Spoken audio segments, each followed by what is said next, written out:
Doctor Machhindra Bangar महाराष्ट्रातील आणि देशातील हवामान परिस्थिती संदर्भात ताजा अंदाज देणार आहे. आपण बघतो की सध्या कोणतीही विशेष अशी हवामान प्रणाली सध्या अस्तित्वात नाही भारताच्या आजूबाजूने. आपण बघतो की कलमेगी हे जे चक्रीवादळ तयार झालेलं आहे दक्षिण चीनच्या समुद्रामध्ये, तर या ठिकाणी आपल्याला स्पष्टपणे याचे काही बाहेरील अंश दक्षिण भारतापर्यंत पोहोचलेले आहेत. मात्र या वादळाची द्रोणीय स्थिती थोडा या भागावर परिणाम करू शकते. मात्र उद्या महाराष्ट्रामध्ये कुठेही पावसाचा अंदाज लेटेस्ट बुलेटिनने दिलेला नाही आहे. त्यामुळे महाराष्ट्रामध्ये उद्या पाऊस उघडलेला असण्याची शक्यता आहे. आजची जर पावसाची स्थिती महाराष्ट्रामधली बघितली तर महाराष्ट्रामध्ये कुठे विशेष पाऊस झालेला नाही. केवळ सिंधुदुर्गच्या काही भागामध्ये या ठिकाणी तुरळक वातावरण दिसतंय. बाकी महाराष्ट्रामध्ये कुठेही पावसाची नोंद नाही. याचा अर्थ असा होतो की पाऊस महाराष्ट्रात उघडला आहे. आपण जर सध्याच्या भारतीय हवामान खात्याने दिलेल्या काही सिस्टम बघितल्या तर आपल्याला पूर्व भारतामध्ये दोन सायक्लोनिक सर्क्युलेशन दिसत आहेत आणि थोडी ट्रफ या बाजूने दक्षिण भारताहून जाते जी ईशान्य मान्सूनची आहे. भारतीय हवामान खात्याचा 4 आठवड्याचा अंदाज आपल्याला प्रत्येक गुरुवारी प्रसिद्ध होत असतो. जवळपास 6 नोव्हेंबरपासून म्हणजे आजपासून तर 13 नोव्हेंबरपर्यंत महाराष्ट्रात कुठेही पावसाची शक्यता नाही. 13 नोव्हेंबरपासून 20 नोव्हेंबरपर्यंत देखील महाराष्ट्रात कुठेही पावसाची शक्यता नाही. त्यानंतर 20 नोव्हेंबरपासून 27 नोव्हेंबरपर्यंत देखील महाराष्ट्रात कुठे जरी पावसाची परिस्थिती नसली तरी अरबी समुद्राच्या दिशेने थोडं वातावरण निर्मितीची शक्यता आहे. शिवाय आपण जर बघितलं तर पहिल्या आठवड्यामध्ये बंगालच्या उपसागरातील वातावरण कमजोर आहे. त्या वातावरणामध्ये थोडी सुधारणा आपल्याला दुसऱ्या आठवड्यात दिसते.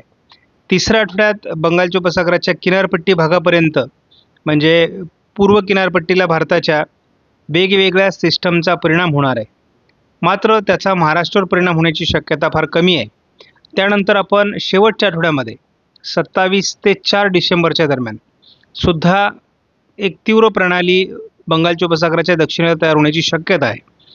परंतु तिचा देखील महाराष्ट्रावर फार परिणाम होईल असं वाटत नाही. परंतु ढगाळ परिस्थिती होण्याची शक्यता नक्की राहील. GFS मॉडेलने 7 तारखेला केवळ दक्षिण कोकण म्हणजे सिंधुदुर्गमध्ये थोडी ढगाळ वातावरणाची शक्यता व्यक्त केलेली आहे. पुढे जवळपास 16 तारखेपर्यंत महाराष्ट्रात कुठलंही पावसाळी वातावरण असणार नाही. आपण बघतो की ECMW मॉडेलने देखील दक्षिण कोकण पश्चिम महाराष्ट्राच्या म्हणजे कोल्हापूर, सातारा, सांगलीच्या काही भागात उद्या पावसाचा अंदाज दिलेला आहे. 8 तारखेला सिंधुदुर्गमध्ये ढगाळ परिस्थितीची केवळ शक्यता आहे. पुढे जवळपास 21 तारखेच्या सकाळपर्यंत महाराष्ट्रात कुठलाही पावसाचा अंदाज नाही. आपण एक महत्त्वाची माहिती या ठिकाणी बघणार म्हणजे चक्रीवादळासंदर्भामध्ये national disaster management authority government of India यांनी प्रसिद्ध केलेली आहे, जी आपल्याला माहीत असणं आवश्यक आहे. टाईप्स ऑफ डिस्टर्बन्स म्हणजे आपण ज्याला कमी दाबाचं क्षेत्र किंवा लो प्रेशर म्हणतो.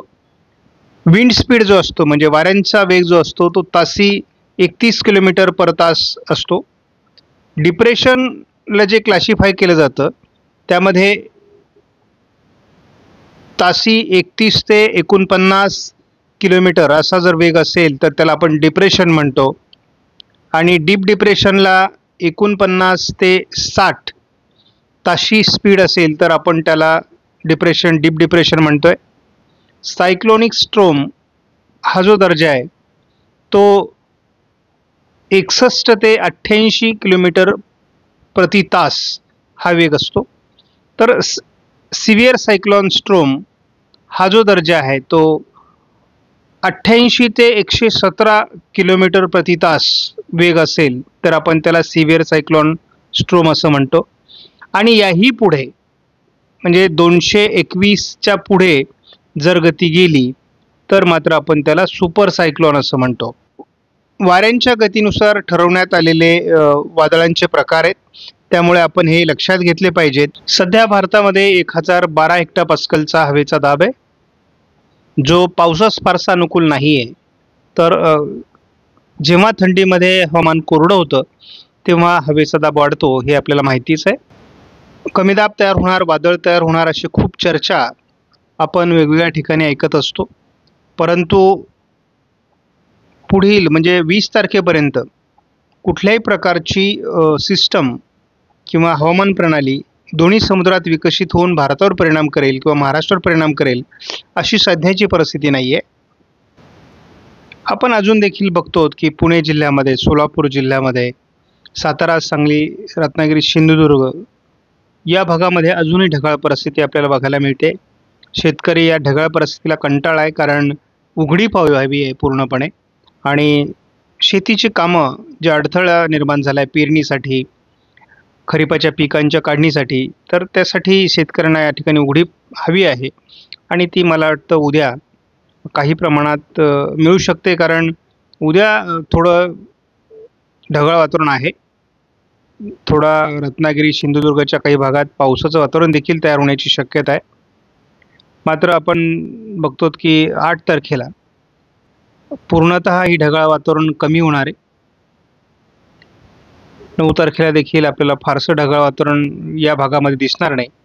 म्हणजे पुढच्या 2 दिवसामध्ये हे संपूर्ण वातावरण जाणार आहे, हे आपण लक्षात घेणं आवश्यक आहे. आणि विशेष म्हणजे जवळपास 20 तारखेपर्यंत साधं ढगाळ वातावरण देखील महाराष्ट्रात असणार नाही.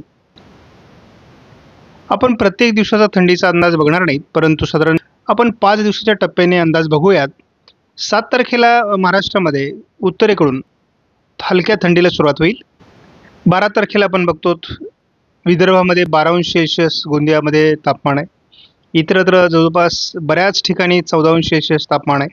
याचा अर्थ कडाक्याची थंडी महाराष्ट्रात या दुसऱ्या आठवड्यामध्ये निर्माण होऊ शकते. 16 तारखेलाही हे थंडीचं सातत्य कायम राहणार आहे.